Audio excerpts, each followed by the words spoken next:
ನಮಸ್ಕಾರ, ಮತ್ತೊಂದು 5 ಮಿನಿಟ್ ಸೀರೀಸ್ಗೆ ತಮಗೆ ಸ್ವಾಗತ. Topic number 16, 66th Grammy award 2024, 66ನೇ ಗ್ರಾಮಿ ಪ್ರಶಸ್ತಿಗಳು 2024 ಎಲ್ಲಿ ನಡೆದಿತ್ತು? ಲಾಸ್ ಏಂಜಲಸ್, ಕ್ಯಾಲಿಫೋರ್ನಿಯಾದ ಲಾಸ್ ಏಂಜಲಸ್ದಲ್ಲಿ ನಡೆದಿತ್ತು. ಕ್ಯಾಲಿಫೋರ್ನಿಯಾ ಎಲ್ಲಿದೆ? ಯುನೈಟೆಡ್ ಸ್ಟೇಟ್ಸ್ ಆಫ್ ಅಮೆರಿಕಾದಲ್ಲಿದೆ. ಈ ಒಂದು ಪ್ರಶಸ್ತಿಯನ್ನು ಗ್ರಾಮಿ ಅವಾರ್ಡನ್ನು ಯಾವ ಕ್ಷೇತ್ರಕ್ಕೆ ನೀಡಲಾಗುತ್ತೆ ಅಂದರೆ ಸಂಗೀತ ಕ್ಷೇತ್ರಕ್ಕೆ ನೀಡ್ತಕ್ಕಂತಹ ಇದೊಂದು ಉನ್ನತವಾಗಿರ್ತಕ್ಕಂತಹ ಪ್ರಶಸ್ತಿಯಾಗಿದೆ. 66ನೇ ಈ ಒಂದು ಗ್ರಾಮಿ ಪ್ರಶಸ್ತಿಯನ್ನು 94 ಕೆಟಗರಿಗಳಿಗೆ ನೀಡಲಾಗಿದೆ. ಈ ಕೆಟಗರಿಗಳು ವರ್ಷದಿಂದ ವರ್ಷಕ್ಕೆ ಬದಲಾಗ್ತವೆ. ಈ ಪ್ರಶಸ್ತಿಯನ್ನು ಯಾರು ಕೊಡ್ತಾರೆ ಅಂತ ಕೇಳಿದರೆ ದ ರಿಕಾರ್ಡಿಂಗ್ ಅಕಾಡೆಮಿ ಅಂತಕ್ಕಂಥದ್ದು ಈ ಪ್ರಶಸ್ತಿಯನ್ನು ಕೊಡ್ತದೆ. ಮೊಟ್ಟ ಮೊದಲು ಈ ಪ್ರಶಸ್ತಿಯನ್ನು ಯಾವಾಗ ಕೊಟ್ಟರು ಅಂದರೆ 1959 ಮೇ 4 ಕೊಟ್ಟರು. 66ನೇ ಗ್ರಾಮಿ ಪ್ರಶಸ್ತಿಯನ್ನು ಪಡೆದ ಭಾರತೀಯರು ಯಾರು ತಿಳ್ಕೊಬೇಕು. ಯಾಕಂದ್ರೆ 94 ಜನರಿಗೆ ಪ್ರಶಸ್ತಿಗಳು ಬಂದಿರ್ತವೆ. ಅವ್ರ ಹೆಸರೆಲ್ಲ ಭಯಪಟ್ಟು ಮಾಡಕ್ಕೆ ನಮಗೆ ಸಾಧ್ಯ ಆಗಂಗಿಲ್ಲ. ಸೊ ದ್ಯಾಟ್ ಅವಾಗ ಇಂಡಿಯನ್ಸ್ ತಿಳ್ಕೊಳ್ಳಿ. 5 ಜನ ಭಾರತೀಯರಿಗೆ ಈ ಪ್ರಶಸ್ತಿ ಸಿಕ್ಕಿದೆ.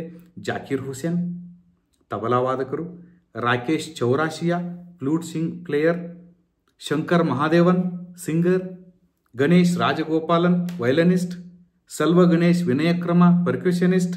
ಈ 5 ಜನರಿಗೆ ಪ್ರಶಸ್ತಿ ಸಿಕ್ಕಿದೆ. ಜಾಕೀರ್ ಹುಸೇನ್ ಮತ್ತು ರಾಕೇಶ್ ಚೌರಾಸಿಯಾ ಅವರಿಗೆ ಪಾಸ್ತೋ ಆ್ಯಂಡ್ ಆಸ್ ವಿ ಸ್ಪೀಕ್ ಇವುಗಳಿಗೆ ಬೆಸ್ಟ್ ಗ್ಲೋಬಲ್ ಮ್ಯೂಸಿಕ್ ಪರ್ಫಾರ್ಮೆನ್ಸ್ ಮತ್ತು ಬೆಸ್ಟ್ ಕಾಂಟೆಂಪರರಿ ಇನ್ಸ್ಟ್ರೂಮೆಂಟಲ್ ಆಲ್ಬಮ್ ಅಂತ ಪ್ರಶಸ್ತಿ ಇಬ್ಬರಿಗೂ ಸಿಕ್ಕಿದೆ. ಜೊತೆಗೆ ಪ್ರಧಾನಮಂತ್ರಿ ನರೇಂದ್ರ ಮೋದಿ ಅವರ ಹೆಸರು ಕೂಡ ಇಲ್ಲಿ ಕೇಳಿ ಬಂತು. ಅವರು ಬರೆದಿರ್ತಕ್ಕಂಥ ಅಬಂಡನ್ಸ್ ಇನ್ ಮಿಲೆಟ್ಸ್ ಹಾಡಿಗೆ ಗ್ಲೋಬಲ್ ಸಾಂಗ್ ಕ್ಯಾಟಗರಿಯಲ್ಲಿ ಪ್ರಶಸ್ತಿ ಬಂದಿದೆ. ಇವರ ಜೊತೆಗೆ ಫಲ್ಗುನಿ ಶಾ ಮತ್ತು ಗೌರವ್ ಶಾ ಇವರ ಜೊತೆಗೂಡಿ ಪ್ರಧಾನಿ ನರೇಂದ್ರ ಮೋದಿ ಅವರಿಗೂ ಕೂಡ ಗ್ರಾಮಿ ಅವಾರ್ಡ್ ಬಂದಿದೆ. ವಿಚಿತ್ರ ಆದರೂ ಕೂಡ ಇದು ಸತ್ಯ. ಈ ಒಂದು 66ನೇ ಗ್ರಾಮಿ ಪ್ರಶಸ್ತಿ 2024 ಪಡೆದಿರ್ತಕ್ಕಂತಹ ಪ್ರಮುಖರು ಯಾರಪ್ಪ ಅಂದರೆ record of the year Flowers ಅಂತಕ್ಕಂಥದ್ದು ಪಡ್ಕೊಂತು. ರಿಕಾರ್ಡ್ ಆಫ್ ದಿ ಇಯರ್ ಅದು. ಆಲ್ಬಮ್ ಆಫ್ ದಿ ಇಯರ್ ಯಾವುದು? Midnight. Album of the year ಯಾವುದು? Midnight. Song of the year what was I made for. ಇದನ್ನ ಮತ್ತೆ ಕನ್ನಡ ಟ್ರಾನ್ಸ್ಲೇಷನ್ ಕೊಡಲ್ಲ ನಿಮಗೆ. News ಇದರಲ್ಲಿ ಕ್ವಶನ್ ಪೇಪರ್ದಲ್ಲಿ ಇಂಗ್ಲೀಷೇ ಕೊಟ್ಬಿಟ್ಟಿರ್ತಾರೆ. Best new artist Victoria Monet. Best new artist ಇವರು ಯುವ ಪ್ರತಿಭೆ ಅಂತ ವಿಕ್ಟೋರಿಯಾ ಮೊನೆಸ್ಟ್. ಗ್ರಾಮಿ ಪಡೆದ ಭಾರತೀಯರು ಯಾರ್ಯಾರು ತಿಳ್ಕೋಬೇಕು. ಪ್ರಶ್ನೆ ಕೇಳ್ತಾನೆ, ಈ ಕೆಳಗಿನ ಯಾರು ಗ್ರಾಮಿ ಪ್ರಶಸ್ತಿಯನ್ನು ಪಡೆದಿಲ್ಲ ಭಾರತೀಯರು ಅಂತೇಳಿ. ಅವಾಗ ನಾವು ಎಲಿಮಿನೇಟ್ ಮಾಡಬೇಕಾಗತ್ತೆ. ಸೊ ದಟ್ ಇದನ್ನು ತಿಳ್ಕೊಳ್ಳಿ. ರವಿಶಂಕರ್,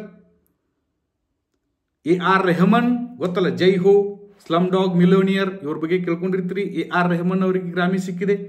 ಜಾಕೀರ್ ಜುಬಿನ್ ಮೆಹ್ತಾ ಅವರಿಗೆ ಸಿಕ್ಕಿದೆ ಗ್ರಾಮಿ ಅವಾರ್ಡ್. TH ವಿನಯಕ್ರಮ ಅವರಿಗೆ ಸಿಕ್ಕಿದೆ. ವಿನಯಕ್ರಮ ಅವರಿಗೆ ಗ್ರಾಮಿ ಅವಾರ್ಡ್ ಸಿಕ್ಕಿದೆ. ಜಾಕೀರ್ ಹುಸೇನ್ ಅವರಿಗೆ ಸಿಕ್ಕಿದೆ. ವಿಶ್ವಮೋಹನ ಭಟ್ ಅವರಿಗೆ ಸಿಕ್ಕಿದೆ. H ಶ್ರೀಧರ್ ಅವರಿಗೆ ಸಿಕ್ಕಿದೆ.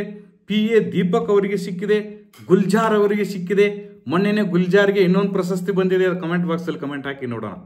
ಇತ್ತೀಚೆಗೆ ಡಿಸ್ಕಷನ್ ಮಾಡಿದ್ವಿ. ಗುಲ್ಜಾರ್ಗೆ 2024ರಲ್ಲಿ ಯಾವ ಪ್ರಶಸ್ತಿ ಬಂತು ಕಮೆಂಟ್ ಮಾಡಿ. ಒಂದೇ ಕಮೆಂಟ್ ಅದು. ನೆಕ್ಸ್ಟ್ ತನ್ವಿ ಶಹಾ ಅವರಿಗೆ ಸಿಕ್ಕಿದೆ. ನೀಲಾ ವಾಸ್ವಾನಿ ಅವರಿಗೆ ಸಿಕ್ಕಿದೆ. ರಿಕ್ಕಿ ಕೇಜ್ ಅವರಿಗೆ ಸಿಕ್ಕಿದೆ. ಫಾಲು ಅವರಿಗೆ ಸಿಕ್ಕಿದೆ. ನೋಡಿ, ಇಷ್ಟೆಲ್ಲ ಭಾರತೀಯರಿಗೆ ಪ್ರಶಸ್ತಿ ಸಿಕ್ಕಿದೆ. ಈ ಹೆಸರನ್ನು ಸುಮ್ಮನೆ ರಿವಿಷನ್ ಮಾಡಿ ಇಟ್ಕೊಳ್ಳಿ, ಭಯಪಟ್ಟು ಮಾಡೋ ಅವಶ್ಯಕತೆ ಇಲ್ಲ. ಇಲ್ಲಿ ನಿಮಗೆ ಕಮೆಂಟ್ ಬಾಕ್ಸ್ದಲ್ಲಿ ಕಮೆಂಟ್ ಮಾಡೋದಕ್ಕೆ ಇನ್ನೊಂದು ಪ್ರಶ್ನೆ ಕೇಳ್ತೀನಿ. ಒಂದನೇದು ಕೇಳಿದೆ ಪ್ರಶ್ನೆ ನಾನು, ಗುಲ್ಜಾರ್ ಅವರಿಗೆ ಇತ್ತೀಚೆಗೆ ಯಾವ ಪ್ರಶಸ್ತಿ ಸಿಕ್ಕಿದೆ. ಎರಡನೇದು ಕೇಳ್ತೀನಿ, ಕಮೆಂಟ್ ಮಾಡಿ. ಅತಿ ಹೆಚ್ಚು ಗ್ರಾಮಿ ಪ್ರಶಸ್ತಿ ಪಡೆದ ಭಾರತೀಯ ಯಾರು? ಕಮೆಂಟ್ ಬಾಕ್ಸ್ದಲ್ಲಿ ಯಾರು ಬೇಕು ಕಮೆಂಟ್ ಮಾಡ್ತಿರಲ್ಲ ಅವರಿಗೆ ಅಪ್ರಿಷಿಯೇಟ್ ಮಾಡಲಾಗುವುದು. Thank you.